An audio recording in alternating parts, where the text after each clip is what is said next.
আসসালামু আলাইকুম। একটা কথা নিশ্চয়ই শুনেছেন, দিনে একটি আপেল খেলে ডাক্তারদের রুটি রুজি বন্ধ। এই কথাটি 1886 সালে ইংল্যান্ডে প্রচলিত হয়েছিল। তখনকার ডাক্তাররা হয়তো আপেলের গুণে একটু ভয় পেয়েছিলেন, কিন্তু এখন সময় বদলেছে। এখন পৃথিবীর এক প্রান্ত থেকে অন্য প্রান্তে পৌঁছেছে নানান ফলের গল্প।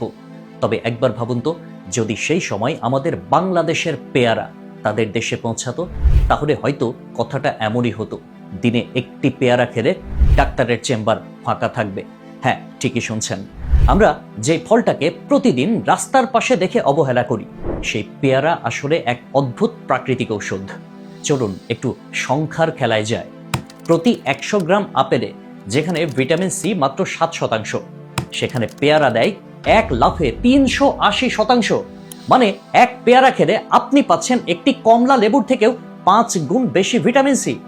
আপেলে প্রোটিন মাত্র 0.3 গ্রাম, আর পেয়ারা দিচ্ছে প্রায় 1.5 গ্লাস দুধের সমান প্রোটিন, 2.6 গ্রাম। পটাশিয়ামে পেয়ারা আপেলের চেয়ে প্রায় 4 গুণ বেশি শক্তিশালী। তাই আপনার হার্ট, কিডনি, এমনকি রক্তচাপ নিয়ন্ত্রণেও পেয়ারা হতে পারে সবচেয়ে সহজ সমাধান। এখন ভাবুন, এই ফলটা যেই দেশে গাছের নিচে পড়েও মানুষ খেতে চায় না, সেই ফলটাই বিদেশে বিক্রি হচ্ছে সুপার ফ্রুট নামে। তারা খাচ্ছে আর আমরা তাকিয়ে দেখছি। আমরা বলি আপেল দামি, বিদেশি, তাই গুণও বেশি।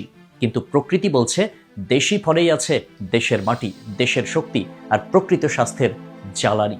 আপেল আমদানি করতে গিয়ে আমরা কোটি কোটি টাকা বিদেশে পাঠাচ্ছি, কিন্তু পেয়ারা কিনলে সেই টাকা থেকে যাচ্ছে আমাদের কৃষকদের হাতে, যিনি রোদে পোড়া মুখ নিয়ে আপনাকে নিঃস্বার্থভাবে সুস্থতা দিচ্ছেন।